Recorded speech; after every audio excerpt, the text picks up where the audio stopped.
Welcome to the Freight Project podcast, brought to you by Cerasis, a North American third-party logistics company providing shippers transportation management technology and solutions. On today's The Freight Project podcast episode, I will welcome back Cerasis National Sales Manager Roger Jones to give his take on what he sees as the future of e-commerce and how increasingly many freight shippers are looking for e-commerce and LTL solutions. In this episode, Roger will also share with you why Cerasis is starting to see more and more LTL freight moving through e-commerce shopping carts for manufacturers and distributors than ever before. Roger then gives his insights on why it is critical that shippers of freight provide a solid e-commerce shopping customer experience with e-commerce and LTL solutions. I then ask Roger, as he is on the front line selling e-commerce and LTL solutions, what are the benefits that a shipper will realize by having a combined approach of their traditional sales channels to now include their e-commerce sales channels. And finally, Roger will share what is his professional advice to companies looking to expand their current sales model into the e-commerce and LTL space. We hope you enjoy this episode of the Freight Project Podcast. Roger, thanks for being back on the Freight Project Podcast today. Now, today we'll be talking about the considerations of e-commerce and how LTL shipping fits into a shipper's e-commerce strategy. So let's address the 800-pound gorilla in the room, though. I thought e-commerce was supposed to be more of a parcel shipping kind of thing. Why are we starting to see more and more LTL freight moving through e-commerce shopping carts from manufacturers and distributors than ever before? Well, thanks for having me on the call today, Adam. I love talking about the different transportation solutions that are out there and how they're impacting certain industries. And simply put, e-commerce in general, you think of Amazon, companies like Wayfair in particular, have put customers in control more than ever before. They want what they want, when they want it, and where they want it. And it's just become a consumer marketplace of demand. Increasingly, we're a society that really values instant gratification, or as close to it as we can get. You think back about Amazon and when they launched Amazon Prime, giving subscribers free 2-day shipping along with other benefits at a time when customers really expected to pay shipping costs for a 4 to 6 day delivery time in transit. The program early was met with skepticism, as you know. And although the number of members in Prime is a well-guarded secret, we know that consumer intelligence tells us that they've got somewhere in the neighborhood of 65 to 70, 80 million members. And that continues to add up more and more each year. So what I'm leading to here is that 800-pound gorilla, Amazon not only set the bar, but they continue to raise it. And now consumers expect fast shipping and transparency about when they will get their purchases from other e-commerce providers as well. In a recent survey, I read that 46% of the people reported they had abandoned an online shopping cart just due to the fact they couldn't get a delivery date or time that was presented to them at the time of purchase.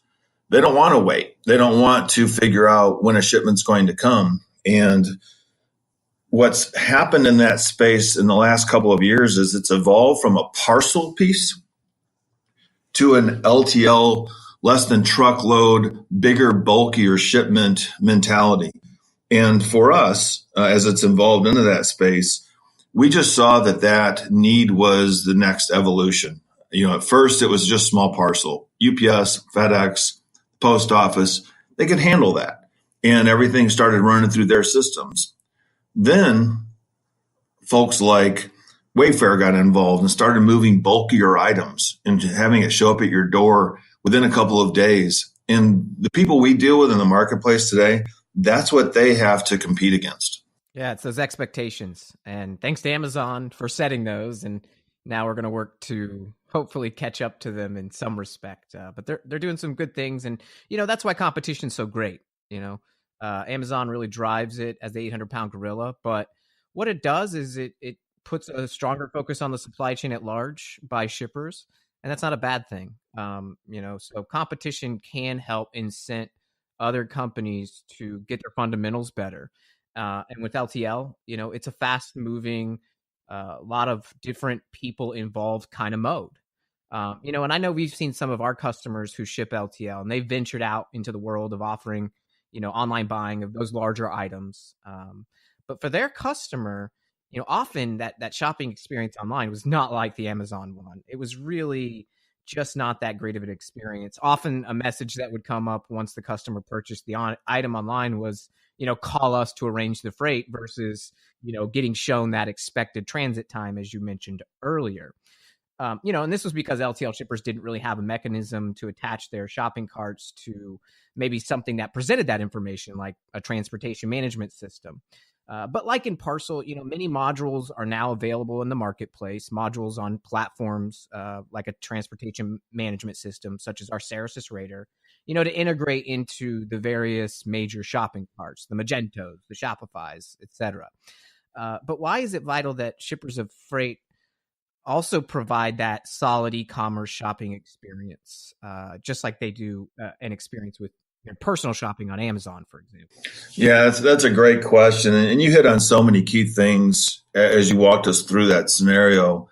You think about LTL shipping, and for those people listening out there to a podcast like this, I'm sure they're very familiar with what LTL shipping is. But when you get into those bulkier items, when you get things that don't fit into the small parcel world, it became very cumbersome in this industry as a transportation provider, to figure out how to meld what was happening in the small parcel world into the LTL and the full truckload type industry.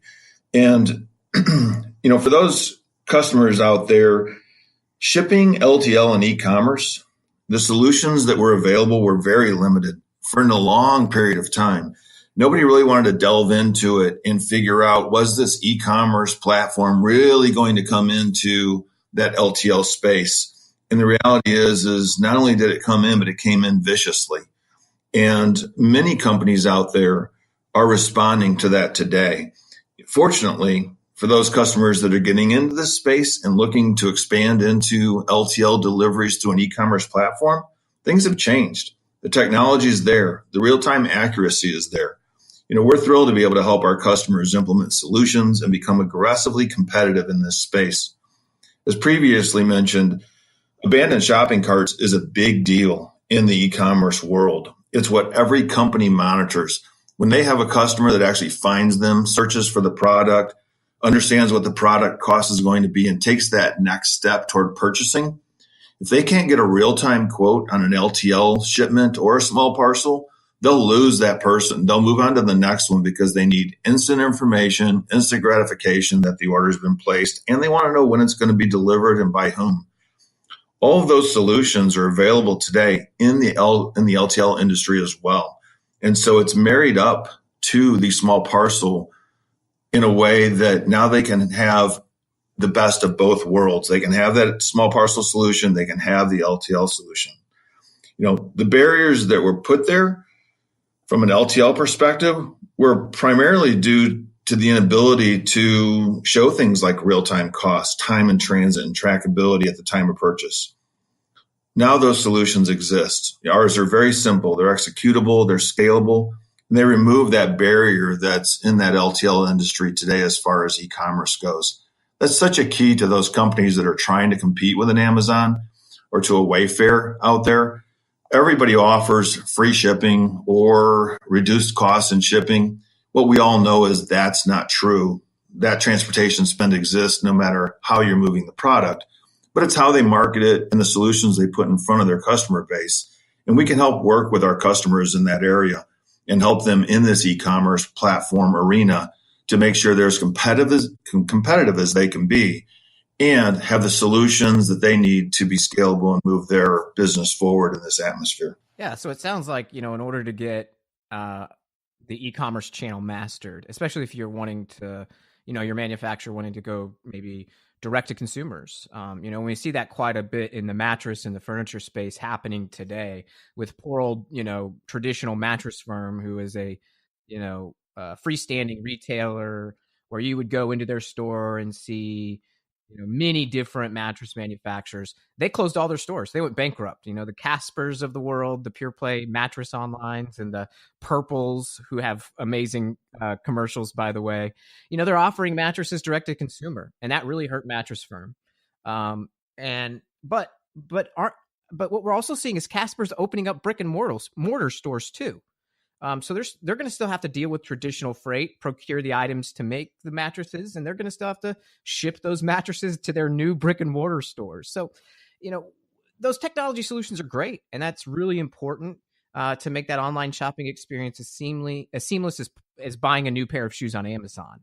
But for those shippers who are still maybe more traditional, they're looking at the e-commerce channel. What's the benefit to them, to have a combined approach for their traditional sales channel and how they ship that to now include those e-commerce sales channels and how they ship that?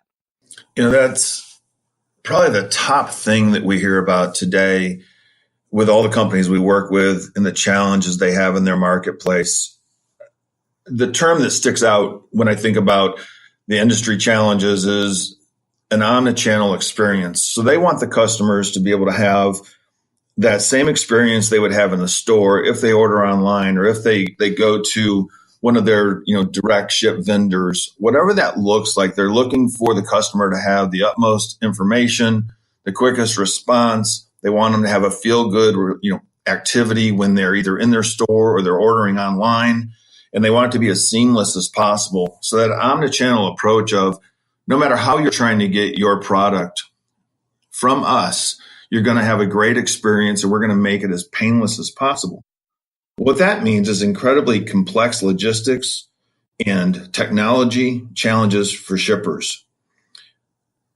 It gets even more complex when you add in the fact that they are trying to create that marketing and the concept which aims for a real positive experience for that customer, no matter what area they come to them from.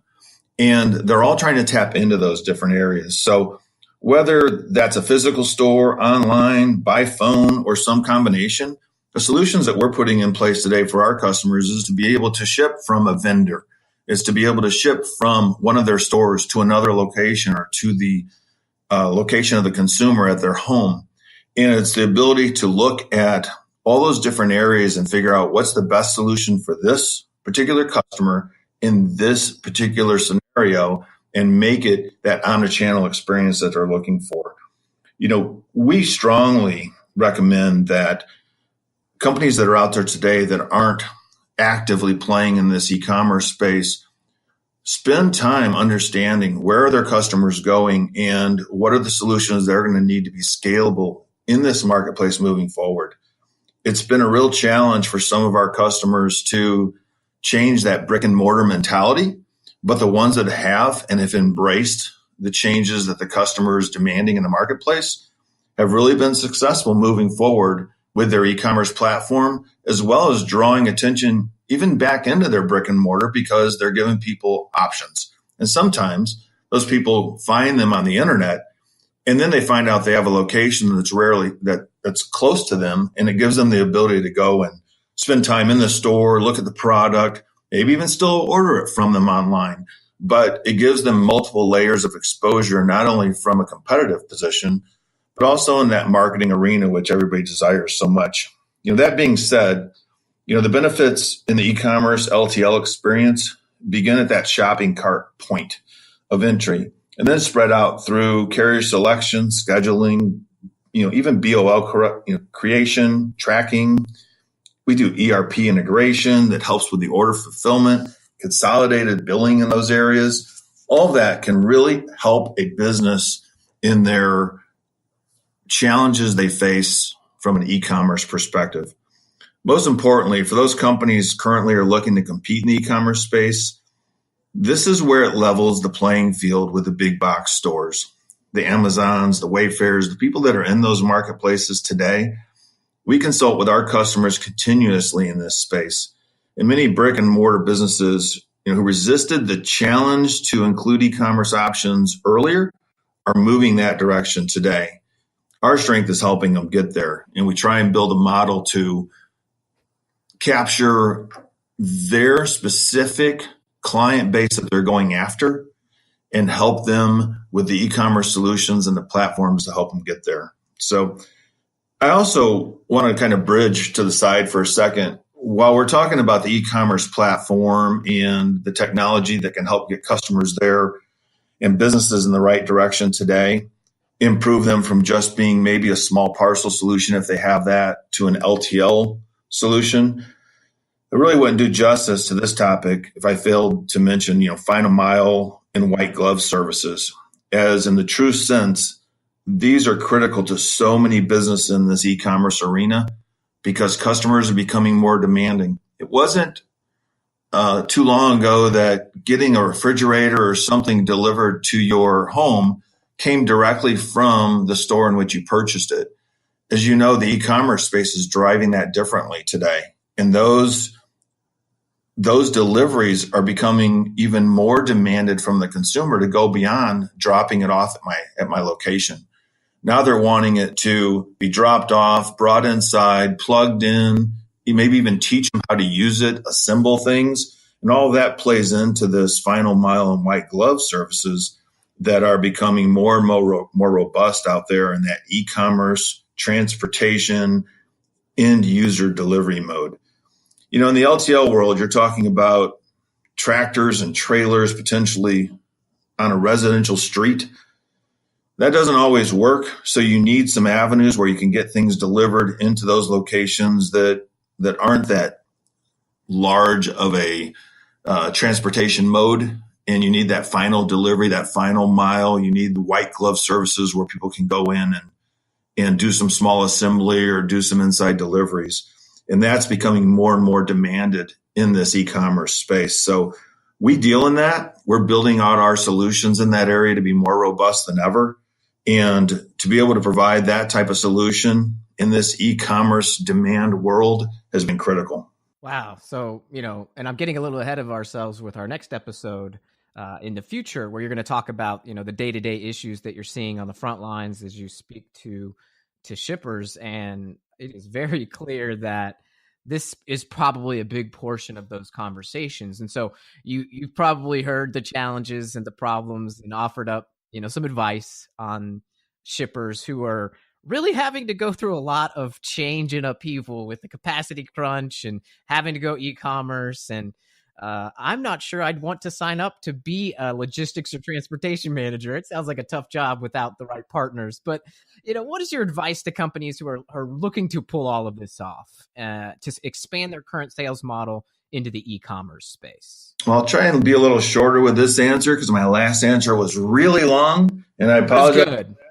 But I got off on a tangent and a couple other things, but I think you get the feel directionally. There's so much pressure to go into this marketplace and to have that e-commerce platform and solution out there.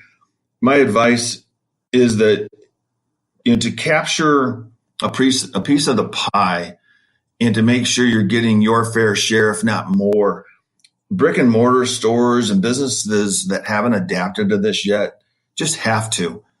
We're seeing companies that historically would never sell to an end consumer. They were B2B only, and that's all their business model was built on. And now they're starting to build e-commerce sites and web portals that allow customers to buy direct because their product's expanding and they're taking advantage of this marketplace that exists today. Shoppers are more than happy to stay at home and research and complete their purchases online as long as the barriers to online shopping have been subverted. Things like security risk, or how do I pay for the shipping, or am I going to get good, solid information and know when my delivery is going to happen so I don't have to take time off work. All those things are becoming so refined in the transportation side of the e-commerce model that customers are leaning more and more in that direction. Whether I'm a company that markets heavily to the homeowner today, or maybe my product has been going through normal supply chain channels in the past, you really have to think about what does that e-commerce model look like moving forward. And interestingly enough, it's not a difficult space to get into, but you just got to have the right solutions to be able to manage it when you get there. Selling direct increases your reach with an online store. Your profits are no longer limited by the number of customers that physically visit your brick and mortar locations. You can sell across towns, states, borders. It basically removes all geographical limitations. And so when I get asked today, what's the benefit of getting into that? Why is it so important? Every trend we see is heading in that direction. Every company has the potential to launch products broad-based in a way that brick and mortar, that approach, while it has very solid business reasons to do today, is also antiquated in a lot of ways to tomorrow. So you think about that mixture, you see a lot of brick and mortar stores closing. You see a lot of companies that are living only in e-commerce space. My challenge is to understand where the businesses we deal with today sit, where they want to go, and then help them get there. And I think the opportunity it's so broad-based, and we're just seeing more and more traditional companies that would never sell in that marketplace get into that marketplace, that the competition is just going to get stronger and stronger. So my advice is that they spend a lot of time talking to industry experts in this area, talking to companies like ourselves that have helped transition businesses into this area or supported them as they go into that area, and just see what solutions are out there. The technology is there, the opportunity is there. Don't limit yourself based on historical patterns or the fact that you've always done it that way. You hear that being the six worst, or worse, I don't know if that's the best way to say it. The six, most ineffective words a business could ever say is, that's how we've always done it, right? Is that six? I think so. Or we've always done it that way. Anyway, the point is that the industry is just really heading in that direction from every aspect. And companies really need to understand how that's going to play a part in their future, and then dedicate resources to understanding how they can implement and move their company in that direction. Yeah, absolutely. Well, the world of e-commerce is really exciting. For those old bird dog logistics guys or gals who've been doing this for decades, I think it's a really exciting time for them to get a new challenge, to up their supply chain game. And, when there's competition coming from the behemoths who are really using logistics and supply chain as a competitive differentiator, it forces everyone else to get better. And that's evident. We're starting to see the CEOs of large corporations come from the supply chain discipline, because supply chain now has to deal with marketing because of that omni-channel approach. They have to deal with customer service to make sure the customers are having a good experience.